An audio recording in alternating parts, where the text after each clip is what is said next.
जय हिंद, जय जोहार। आज है 1 जुलाई 2026 और आज का दिन आप सबों का सफल, सुखद और सुंदर हो। इसी के साथ आज के दिन की शुरुआत करते हैं आज के समाचार पत्रों के खास खबरों के साथ। तो सबसे पहले बात करते हैं इम्पोर्टेंट डेज की। तो आज है 1 जुलाई। तो 1 जुलाई को मनाया जाता है डॉक्टर्स डे और जीएसटी दिवस और सीए डे। ये 3 तरह का दिन है आज, और आज महत्वपूर्ण दिवस है डॉक्टर्स डे। तो सभी डॉक्टर्स को बहुत बहुत शुभकामनाएं। डॉक्टर्स हमारे समाज, हमारे राष्ट्र, हमारे देश के लिए भगवान के समान होते हैं। भगवान के बाद यदि किन्हीं दूसरा का रूप है तो वो डॉक्टर्स ही हैं जो जीवन का रक्षा करते हैं। तो डॉक्टर्स डे के मौके पर सभी चिकित्सकों को हार्दिक हार्दिक शुभकामनाएं। सबसे पहले एक बड़ी खबर आ रही है, गिरिडीह के सब रजिस्ट्रार बालेश्वर की रामगढ़ में पीट पीट कर हत्या कर दी गई है। 7 गिरफ्तार। घटना से जुड़ा एक वीडियो भी इंटरनेट मीडिया पर वायरल हो रहा है। जमीन को लेकर विवाद था। गिरिडीह में पदस्थापित सब रजिस्ट्रार बालेश्वर पटेल की मंगलवार को रामगढ़ जिले में स्थित उनके पैतृक गाँव में पीट पीट कर हत्या कर दी गई। मामला जमीन विवाद से जुड़ा बताया जा रहा है। एक राजपत्रित अधिकारी को बेरहमी से की गई हत्या को लेकर कई सवाल उठ रहे हैं। मामले को लेकर बालेश्वर पटेल की पत्नी रीता कुमारी ने 8 लोगों के विरुद्ध मांडू थाने में हत्या की प्राथमिकी दर्ज कराई है। वहीं पर नीदरलैंड्स और जर्मनी को लगा जोर का झटका। 4 बार के चैंपियन जर्मनी को प्रागवे ने अंतिम 32 में पेनाल्टी शूट आउट में 4-3 से पराजित करके इस विश्व कप का सबसे बड़ा उलटफेर किया है। 10वीं रैंक की जर्मनी और 41वीं रैंक की प्रागवे का मैच अतिरिक्त समय तक 1-1 की बराबरी पर था। एक बार फीफा विश्व कप में पेनाल्टी शूटआउट में हारी है जर्मनी की टीम। 3 बार लगातार विश्व कप के नॉकआउट में पेनाल्टी शूटआउट में हारी नीदरलैंड की टीम। तो नीदरलैंड के पाल वन यहाँ पर हैं और जर्मनी के जोशुआ किमिक हैं यहाँ पर। 1-1 से नीदरलैंड और मोरक्को का मैच बराबरी पर था। पेनाल्टी शूटआउट में 7वीं रैंक वाली मोरक्को ने 8वीं रैंक वाली नीदरलैंड्स पर 3-2 से जीत दर्ज की है। एक बार फीफा विश्व कप नॉकआउट के पहले राउंड से बाहर हुई शीर्ष 10 में शामिल दोनों टीम। अगली खबर की ओर चलते हैं। तो 2.64 करोड़ मतदाताओं को सत्यापन के लिए झारखंड में एसआईआर शुरू। पहले दिन मतदाता केंद्रों पर हुई बीएलओ और बीएलए 2 की बैठक, विवरणी साझा की गई। मतदाता सूची के विशेष पुनरीक्षण को लेकर राज्य के 2,64,63,236 मतदाताओं के सत्यापन की प्रक्रिया मंगलवार को गणना चरण के साथ शुरू हुआ। पहले दिन सभी मतदान केंद्रों पर बूथ लेवल ऑफिसर तथा मान्यता प्राप्त राजनीतिक दलों द्वारा नियुक्त बूथ लेवल एजेंटों की बैठक हुई, जिसमें संबंधित बूथ के वर्तमान तथा मैप्ड मतदाताओं की विवरणी साझा की गई। सभी मतदान केंद्रों के लिए बीएलओ को गणना प्रपत्र भी उपलब्ध करा दिए गए। इसी के साथ बीएलओ द्वारा घर घर जाकर मतदाताओं को इन्यूमरेशन फॉर्म देने की प्रक्रिया शुरू हो गई है। बीएलओ द्वारा 29 जुलाई तक घर घर जाकर आंशिक रूप से भरा हुआ इन्यूमरेशन फॉर्म उपलब्ध कराया जाएगा, जिसे मतदाताओं द्वारा सत्यापित करते हुए उसमें अपने विगत के एसआईआर वर्ष 2003 की मतदाता सूची से संबंधित विवरण भर कर अपने बीएलओ को जमा करना होगा। वहीं अगली खबर है, सीएम के निर्देश पर त्वरित कार्रवाई। सभी 42 प्रवासी श्रमिक ट्रेन से लौट रहे झारखंड। तो मुख्यमंत्री हेमंत सोरेन के निर्देश पर त्वरित कार्रवाई करते हुए श्रम विभाग एवं राज्य प्रवासी श्रमिक नियंत्रण कक्ष द्वारा तमिलनाडु गैस रिसाव हादसा में प्रभावित झारखंड के सभी 42 श्रमिकों की सुरक्षित वापसी सुनिश्चित कर ली गई है। सभी श्रमिक ट्रेन से झारखंड के लिए रवाना हो चुके हैं। वहीं हादसे में मृत प्रीति देवी का पार्थिव शरीर हवाई मार्ग से रांची लाया गया है। वहीं पर आजसू पार्टी का महिला अधिवेशन 4 को होगा। आजसू पार्टी का अनुषंगी संगठन अखिल झारखंड महिला संघ का राज्य स्तरीय अधिवेशन 4 जुलाई को खेलगांव स्थित हरिवंश टाना भगत स्टेडियम में आयोजित किया जाएगा। हटाए गए जमशेदपुर के एसएसपी सरायकेला के एसपी भी नपी। तो हिमांशु सिंह हत्याकांड का है मामला। जमशेदपुर के बिष्टुपुर इलाके में डीडी बार के बाहर 27 जून को हुए बर्बर चाकूबाजी और करनी सेना के नेता हिमांशु सिंह की हत्या के मामले में राज्य सरकार ने बेहद सख्त प्रशासनिक कदम उठाया है। कानून व्यवस्था की स्थिति और पुलिस की कथित लापरवाही को लेकर उपजे भारी जन आक्रोश के बाद सरकार के निर्देश पर जमशेदपुर, पूर्वी सिंहभूम के एसएसपी पीयूष पांडे और सरायकेला के एसपी निधि द्विवेदी को पद से हटा दिया गया है। इसके साथ ही इस पूरे घटनाक्रम की गहन जाँच और क्षेत्र में शांति व्यवस्था बहाल रखने के लिए राज्य सरकार ने 3 शीर्ष अधिकारियों को सीधे मोर्चे पर उतारा है। वहीं अगली खबर है, रांची के यूट्यूबर शिवधन लोहार की उड़ीसा में हत्या। तो रांची के बुढ़मू क्षेत्र के चैनगढ़ा निवासी यूट्यूबर शिवधन लोहार की उड़ीसा के सुंदरगढ़ में सड़क लुटेरों ने चाकू मारकर हत्या कर दी। हत्या के बाद उनकी कार और रकम लूटकर भागने के क्रम में दुर्घटना का शिकार होकर एक लुटेरे शुभेंदु शेखर माझी की भी मौत हो गई, जबकि अन्य आरोपित भूमेश्वर बेहरा घायल हो गया। पुलिस ने उसे गिरफ्तार कर लिया। लुटेरों में एक नाबालिग भी शामिल है। सुंदरगढ़ पुलिस के अनुसार शिवधन के दोस्त तलसारा निवासी अनमोल मालिक ने तलसारा थाना में शिकायत दर्ज कराई थी। अगले साल में मेडिकल प्रवेश परीक्षा में देखने को मिलेंगे कई अहम बदलाव। 2 चरणों में हो सकता है नीट यूजी की परीक्षा। तो पेपर लीक के बाद मेडिकल के स्नातक कोर्सों में दाखिल से जुड़ी परीक्षा नीट यूजी को फुल प्रूफ बनाने को लेकर सरकार मुस्तैद से जुटी है। इसी कड़ी में नीट यूजी की अगले साल से सीबीटी यानी कंप्यूटर बेस्ड टेस्ट मोड में कराने का ऐलान पहले ही किया जा चुका है। इसके साथ ही परीक्षा को कोचिंग के जाल और नकल माफिया के नेटवर्क से बचाने के लिए जेईई के तर्ज पर 2 चरणों में कराने जैसे विकल्पों पर मंथन तेज हुआ है। इनमें पहला चरण प्रारंभिक यानी स्क्रीनिंग का होगा, जबकि दूसरा चरण मुख्य होगा। मुख्य चरण की मेरिट के आधार पर ही छात्रों को दाखिला दिया जाएगा। कुल मिलाकर अगले साल से मेडिकल प्रवेश में कई बड़े बदलाव देखने को मिलेंगे। वहीं पर अन्नपूर्णा योजना वादा पूरा सुरक्षित भविष्य तो पहुंच रही है 1.3 करोड़ से अधिक पश्चिम बंगाल की महिलाओं तक। 1 जुलाई 2026 से लागू है अन्नपूर्णा योजना।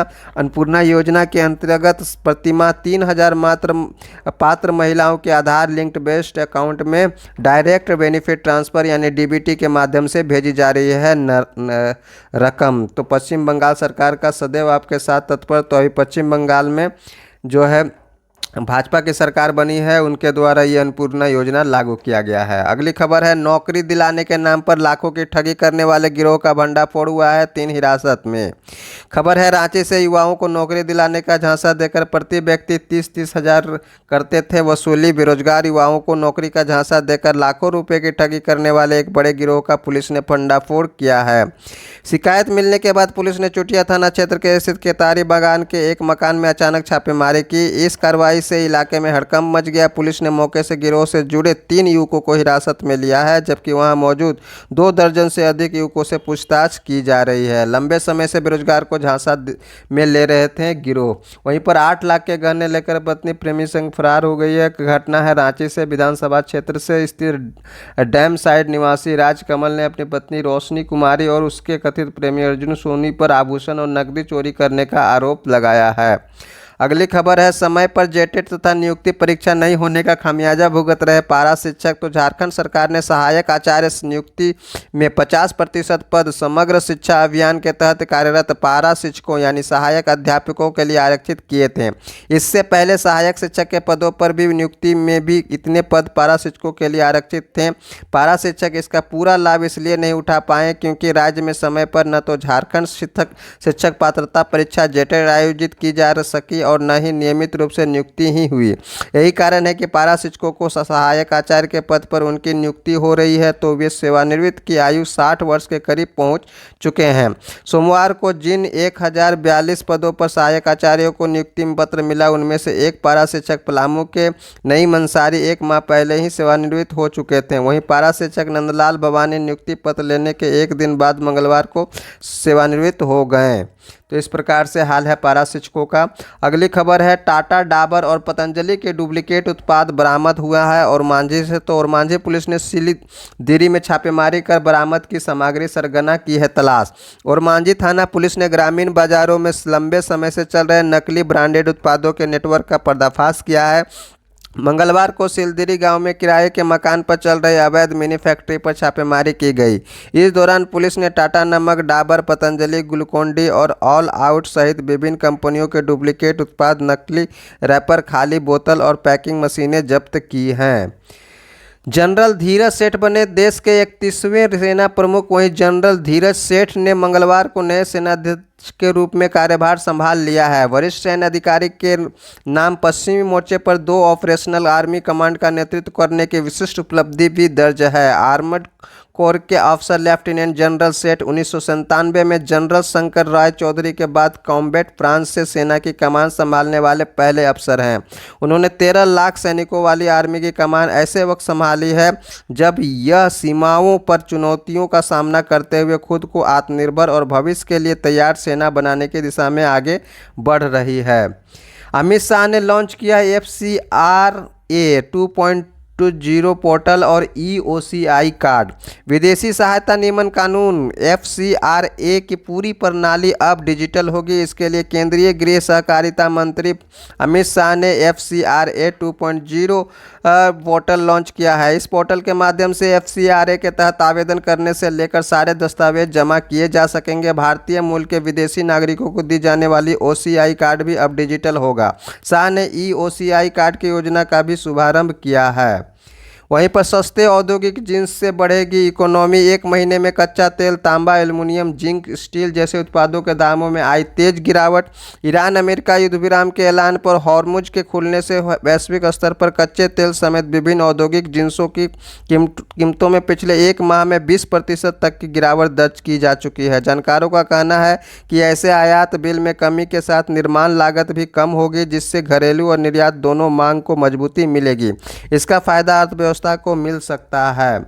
वहीं पर राजकोषीय घाटा मई अंत तक पूरे वित्त वर्ष के लक्ष्य का 9.6% पर। तो देश का राजकोषीय घाटा मई के अंत तक वित्त वर्ष 2026-27 के बजट लक्ष्य का 9.6% रहा है।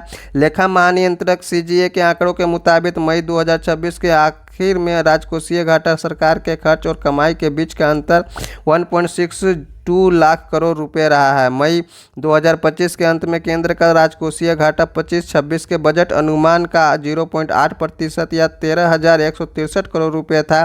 केंद्र ने चालू वित्त वर्ष में राजकोषीय घाटे को सकल घरेलू उत्पाद यानी GDP के 4.3% या फिर 16.96 लाख करोड़ रुपए पर रखने का लक्ष्य तय किया है।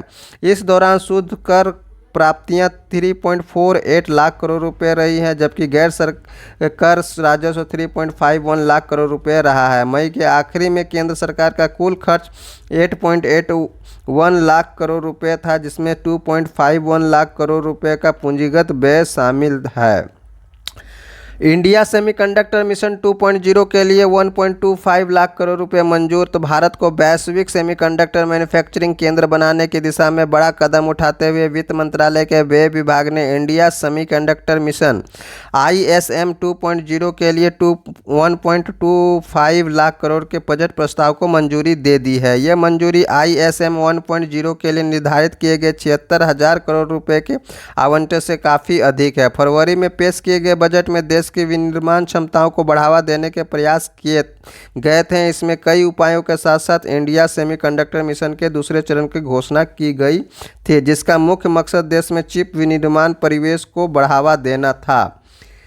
पेट्रोल में 20% एथेनॉल पर प्रयोग जारी, कितना चाहिए अगले साल पता लगेगा। सुप्रीम कोर्ट में अटॉर्नी जनरल R वेंकटरमणी ने रखी दलील। सुप्रीम कोर्ट ने मंगलवार को तेल कंपनियों और केंद्र सरकार को बड़ी राहत देते हुए एथेनॉल आपूर्ति वर्ष 2025-26 के लिए एथेनॉल का आवंटन बढ़ाने के कर्नाटक हाईकोर्ट के निर्देश पर यथास्थिति बनाए रखने का आदेश दिया है। जस्टिस MM सुंदरेश और सील नागू की पीठ ने हाईकोर्ट के आदेश को चुनौती देने वाली भारत पेट्रोलियम कॉरपोरेशन लिमिटेड की याचिका पर नोटिस भी जारी किया। BPCL की ओर से पेश अटॉर्नी जनरल R वेंकटरमणी ने कहा कि हाईकोर्ट का आदेश पेट्रोल में 20% एथेनॉल मिश्रण की राष्ट्रीय नीति को अस्थिर कर देगा। उन्होंने कहा कि पेट्रोल में 20% एथेनॉल मिश्रण कार्यक्रम एक चल रहा है। इस नीति का असर अगले साल पता चलेगा कि कितनी मात्रा चाहिए। अगली खबर है 92 की उम्र में गरीबों का सहारा है पद्मश्री डॉक्टर मुखर्जी। तो चिकित्सक डे पर विशेष है, 5 रुपये से शुरू की थी गरीब मरीजों की सेवा, वर्तमान में सिर्फ 50 रुपये ले रहे हैं फीस। सेवा व समर्पण की बने मिसाल। तो जब निजी अस्पताल और विशेषज्ञ चिकित्सकों की परामर्श फीस सैकड़ों से लेकर हजारों रुपये तक पहुंच चुकी है, तब राजधानी रांची में एक ऐसे चिकित्सक भी हैं जिसने 7 दशक से अधिक समय तक चिकित्सा सेवा के व्यवसाय नहीं बल्कि समाज सेवा का माध्यम बनाया है। 92 वर्ष की आयु में भी मरीजों का इलाज कर रहे पद्मश्री डॉक्टर श्यामा प्रसाद मुखर्जी आज भी केवल 50 रुपये में मरीज को देखते हैं। कभी उन्होंने महज 5 रुपये से इलाज की शुरुआत की थी और वर्षों तक उसी फीस पर गरीबों की सेवा करते रहे। डॉक्टर्स डे पर डॉक्टर मुखर्जी की यह यात्रा केवल एक चिकित्सक की कहानी नहीं बल्कि चिकित्सा पेशे के उस मानवीय चेहरे की मिसाल है जिसमें मरीज की आर्थिक स्थिति इलाज में कभी बाधा नहीं बनती। अगली खबर है झारखंड के 12 जिलों पर सूखे का साया, अब तक 54% कम बारिश, मजबूत हो रहा है अल नीनो। भारतीय मौसम विज्ञान विभाग के पूर्वानुमान ने चिंता बढ़ाई।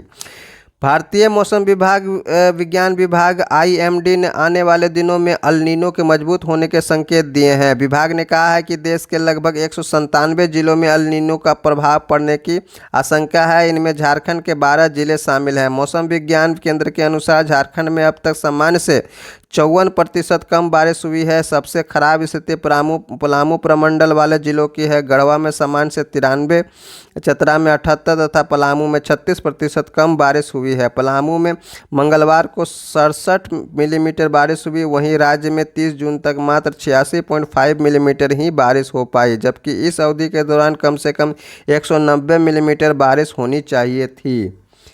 वहीं पर JPSC PT का अब निकल सकेगा परिणाम। हाईकोर्ट ने कहा सरकार तय कर सकती है उम्र सीमा। झारखंड लोक सेवा आयोग JPSC की ओर से आयोजित संयुक्त सेवा प्रतियोगिता परीक्षा 2025 विज्ञापन संख्या 0/2026 की प्रारंभिक परीक्षा PT का परिणाम जारी करने का रास्ता साफ हो गया है। झारखंड हाईकोर्ट के जस्टिस दीपक रोशन की अदालत ने संयुक्त सिविल सेवा प्रतियोगिता परीक्षा 2025 में उम्र सीमा में छूट को लेकर दायर विभिन्न याचिकाओं की सुनवाई के बाद निष्पादित कर दिया। अदालत ने कहा कि सरकार ने कटऑफ को संशोधित कर उम्र सीमा में 4 साल की छूट दी है। किसी भी प्रतियोगिता परीक्षा में न्यूनतम तथा अधिकतम उम्र सीमा तय करने का अधिकार राज्य सरकार को है। इसमें अदालत हस्तक्षेप नहीं कर सकती। 12 फरवरी को अदालत ने दिया था अंतरिम आदेश। JPSC सिविल सेवा PT में उम्र सीमा में छूट का मामला है। हाईकोर्ट ने याचिकाओं का किया निष्पादन। वहीं पर PM नरेंद्र मोदी, CM हेमंत सोरेन और विधायक कल्पना सोरेन ने हूल के नायकों को दी श्रद्धांजलि। क्रांति की आग कभी बुझती नहीं, कहना है हेमंत सोरेन का। क्रांति की आग कभी बुझती नहीं, वीरों को पावन भूमि का इतिहास स्वर्ण अक्षरों में अंकित रहेगा, यह बात CM हेमंत सोरेन ने मंगलवार को कही।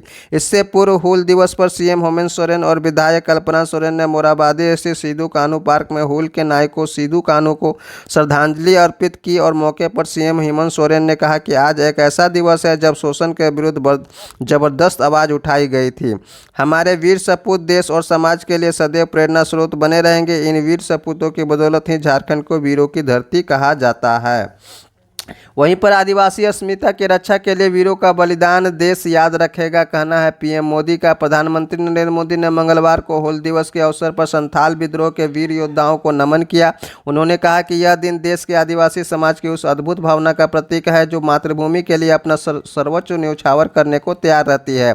1855 का यह विद्रोह ब्रिटिश शासन के अन्याय के खिलाफ हुआ था। प्रधानमंत्री मोदी ने X पर लिखा, हूल दिवस हमारे आदिवासी समाज की उस अदम्य भावना का सशक्त प्रतीक है। आदिवासी अस्मिता और सम्मान की रक्षा के लिए इन वीरों का बलिदान देशवासियों को हमेशा प्रेरणा देता रहेगा। वहीं पर राष्ट्रीय रोजगार नई गारंटी विकसित भारत जी राम जी की एक्ट 1 जुलाई 2026 से पूरे देश में लागू हो गया है। तो इस दिन जो है ये 125 दिन की रोजगार की गारंटी है। इस एक्ट के तहत श्रम भी, सम्मान भी और विकास भी। 15 दिन में मजदूरी भुगतान होगा। जल सुरक्षा एवं जल संबंधी कार्यों को मिलेगा बढ़ावा। गांवों में मजबूत बुनियादी ढांचे का निर्माण होगा। आजीविका के अवसरों का होगा विस्तार और प्रतिकूल मौसमीय घटनाओं से बचाव की तैयारी भी होगा। तो रोजगार से विकसित गाँव और विकसित गाँव से विकसित राष्ट्र का निर्माण है लक्ष्य। तो आज से विकसित भारत जी राम जी एक्ट का लागू पूरे देश में हो गया है। वहीं पर FIFA वर्ल्ड कप से जुड़ी खबर है निशाना चूका और सपना टूटा। जर्मनी के 3 खिलाड़ी पेनाल्टी शूटआउट में गोल नहीं कर सके, यहीं पर आगे निकला प्रागवे। वहीं पर मोरक्को ने इंजरी टाइम में गोल दागकर पहले मैच बचाया, फिर यासीन बोनू ने गोल किया, नीदरलैंड हो गया बाहर। तो ये है फीफा वर्ल्ड कप से खबर। और अगली खबर है मूनी के अर्धशतक से फिर विश्व कप के फाइनल में ऑस्ट्रेलिया सेमीफाइनल में वेस्ट इंडीज को 8 विकेट से हराया। अपने गेंदबाज के शानदार प्रदर्शन और बेथ मूनी के 36 गेंद में नाबाद 61 रन की मदद से मौजूदा चैंपियन ऑस्ट्रेलिया ने वेस्ट इंडीज को 8 विकेट से हराकर मंगलवार को महिला T20 विश्व कप के फाइनल में प्रवेश कर लिया है। टॉस जीतकर पहले गेंदबाजी करते हुए ऑस्ट्रेलिया ने वेस्ट इंडीज को 7 विकेट पर 125 रन पर रोक दिया। जवाब में ऑस्ट्रेलिया ने मूनी और एशले गार्डनर 20 गेंद में 35 की आक्रामक पारियों के दम पर 7 ओवर बाकी रहते लक्ष्य हासिल कर लिया है। मूनी ने 36 गेंद में 8 चौकों की मदद से नाबाद 61 रन बनाए, जबकि गार्डनर ने अपनी पारी में 4 चौके और 1 छक्का लगाया। इससे पहले जॉर्जिया वॉल्स 16 और फीबी लिचफील्ड 7 सस्ते में आउट हो गई, जबकि एलिसे पैरेल चोट लगने के बाद 2 के स्कोर पर रिटायर्ड हट होकर लौट गईं। अगला खबर है संस्थानों को गोद मिल सकेंगे स्मारक, दिल्ली कैबिनेट की मंजूरी। सरकार ने राजधानी की ऐतिहासिक धरोहर के संरक्षण के लिए 2 महत्वाकांक्षी योजनाओं को मंजूरी दी है। मुख्यमंत्री रेखा गुप्ता की अध्यक्षता में कैबिनेट ने दिल्ली मुख्यमंत्री स्मारक अभिग्रहण योजना और दिल्ली मुख्यमंत्री विरासत नवोत्थान योजना को स्वीकृति दी। इन योजनाओं के माध्यम से पहली बार सरकार, निजी क्षेत्र और सामाजिक संस्थाओं की साझेदारी स्थानीय महत्व के ऐतिहासिक स्मारकों के संरक्षण किया जाएगा। वहीं पर पिता को लीवर दान करने की नाबालिग बेटे ने लड़ी लड़ाई, मिली अनुमति। पिता के प्रति लगाव, प्यार और समर्पण की अनूठी मिसाल है। 17 साल के नाबालिग बेटे ने अपने पिता को लीवर दान देने के लिए कानूनी लड़ाई लड़ी। बेटे के फर्ज निभाने के जज्बे को देखते हुए हाईकोर्ट ने लीवर ट्रांसप्लांट की अनुमति दे दी। मां के माध्यम से नाबालिग बेटे प्रतीक्षा द्वारा दायर याचिका को स्वीकार करते हुए हाईकोर्ट ने कहा कि भले ही याचिकाकर्ता नाबालिग है, लेकिन वह मर्जी, प्यार और लगाव के कारण पिता को अपने लीवर का एक हिस्सा दान करने को तैयार है। वहीं पर सेवानिवृत्ति के दिन ही 169 करोड़ रुपए के गबन में IAS अफसर गिरफ्तार हो गया है। हरियाणा का चर्चित IDFC फर्स्ट बैंक घोटाले में CBI ने की कार्रवाई। रिटायरमेंट के दिन ही जांच एजेंसी ने प्रदीप डागर को पकड़ा, कई दिन से था फरार। वहीं पर PM ने पीतल के कछुए से लेकर महेश्वरी सिल्क तक सेशल्स के नेताओं को किए भेंट। तो प्रधानमंत्री नरेंद्र मोदी ने सेशल्स की अपनी 3 दिवसीय 27 से 29 जून यात्रा के दौरान वहां के नेताओं को खास उपहार दिए, जो भारत की समृद्ध सांस्कृतिक विरासत को दर्शाते हैं। इनमें पीतल के कछुए से लेकर महेश्वरी सिल्क का स्टॉल तक शामिल है। भारत की समृद्ध सांस्कृतिक विरासत को दर्शाते हैं ये उपहार। 27 से 29 जून तक इस द्वीपीय देश की यात्रा पर थे प्रधानमंत्री। वहीं पर बिहार कैडर के IPS अमित कुमार होंगे SPG के नए अध्यक्ष। ये है अमित कुमार, इंटरनेट मीडिया से लिया गया फोटो है। बिहार कैडर के 1994 बैच के IPS अधिकारी हैं अमित कुमार। आयात निर्भरता की कमजोर कड़ी को दुरुस्त करने के लिए मशक्कत कर रही है सरकार। क्या सरकार की तरफ से ऊर्जा और अन्य बेहद आवश्यक क्षेत्रों में विदेश पर निर्भरता को खत्म करने के लिए आने वाले दिनों में और ठोस कदम उठाए जाएंगे? संकेत तो इस बात को मिल रहे हैं कि क्योंकि मंगलवार को देश में आर्थिक नीतियों को तय करने और उन्हें दिशा देने में सबसे अहम भूमिका निभाने वाले 2 संस्थानों वित्त मंत्रालय और RBI ने अपनी अलग अलग रिपोर्टों में ऊर्जा आयात के साथ ही विदेश से आयात पर निर्भरता को चिंताजनक करार दिया है। यह बात हालिया पश्चिम एशिया संकट के संदर्भ में कही गई है। बैंक का सकल NPA कई दशक के निचले स्तर पर जा पहुंचा है। वहीं RBI ने कहा कि भारतीय बैंकों का सकल NPA अनुपात मार्च 2026 तक घटकर कई दशक के निचले स्तर 1.8% पर आ गया है। अपनी रिपोर्ट में RBI ने कहा कि आधार परिदृश्य में NPA का स्तर बढ़कर मार्च 2028 तक 1.9% तक पहुंच सकता है। वहीं पर DR कांगो के मजबूत डिफेंस से इंग्लैंड के अटैक की टक्कर। इंग्लैंड की अग्नि परीक्षा लेगा कांगो। तो ग्रुप L की टॉपर इंग्लैंड की अंतिम 32 में कांगो की कड़ी चुनौती का सामना करना होगा। ग्रुप के नंबर 3 पर रही कांगो का खेलने का तरीका इंग्लैंड के लिए बहुत असुविधाजनक होने वाला है। कांगो की टीम लो ब्लॉक डिफेंड, गेंद छीनते ही पूरी टीम को अपने बॉक्स के करीब आकर डिफेंड करने लगती है वाली फुटबॉल खेलती है। इंग्लैंड के विंग्स को लगभग ऐसे ही सेटअप वाला घाना से परेशान किया था। वहीं पर अमेरिका की परीक्षा होगी। वहीं पर 1 जुलाई का मैच जो है क्या है, तो इंग्लैंड वर्सेस कॉन्गो DR है, और वहीं पर बेल्जियम वर्सेस सेनेगल है। वहीं पर अमेरिका बोस्निया वो हर्जेगोविना का में मैच होने वाला है। वहीं पर अगली खबर है, विश्व कप में जर्मनी और नीदरलैंड्स का हुआ शूट आउट। तो रेफरी वार से हारा जर्मनी, प्राग्वे पहली बार अंतिम 16 में पहुंचा है और सिर्फ 3 महीने पुराना खिलाड़ी बन गया मोरक्को की जीत का हीरो। 3 गोल कर चुके हैं मोरक्को के इस्माइल राइबरी। इस विश्व कप में वह एक ही विश्व कप के 3 ग्रुप मैच में गोल करने वाले पहले अफ्रीकी खिलाड़ी हैं। साइबरी ने नीदरलैंड के विरुद्ध विजयी पेनाल्टी भी स्कोर की है। वहीं पर सुकन्या समृद्धि योजना में 8.2% और PPF पर 7.1% ब्याज मिलता रहेगा। सरकार ने मंगलवार को PPF और नेशनल सेविंग सर्टिफिकेट जैसे विभिन्न लघु बचत योजनाओं पर ब्याज दरों में कोई बदलाव नहीं किया है। 1 जुलाई 2026 से शुरू होने वाली चालू वित्त वर्ष की दूसरी तिमाही के लिए दरों को यथावत रखा गया है। यह लगातार 9वीं तिमाही जब इन दरों में कोई बदलाव नहीं हुआ है। वित्त मंत्रालय की अधिसूचना के मुताबिक सुकन्या समृद्धि योजना के तहत जमा पर 8.2% की दर से ब्याज मिलता रहेगा, जबकि 3 साल की सावधि जमा ब्याज दर 7.1% पर बरकरार रखी गई है।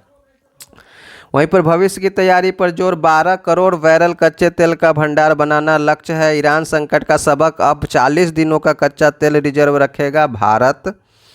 तो पश्चिम एशिया संकट के कारण ईंधन, कच्चा तेल, LPG और LNG संकट ने भारत समेत कई देशों के परेशानी खड़ी कर दी है। हॉर्मुज स्ट्रेट खुलने से स्थिति अब सुधरने लगी है, लेकिन आपूर्ति संकट जैसी स्थिति दोबारा न हो इसके लिए भारत ने तैयारी शुरू कर दी है। भारत ने कच्चे तेल, LPG और LNG का एक बड़ा रणनीतिक रिजर्व बनाने की योजना तैयार की है। इन परियोजना के पूरा होने पर भारत की रणनीतिक तेल भंडार क्षमता बढ़कर 40 दिनों के कच्चे तेल आयात के बराबर हो जाएगी।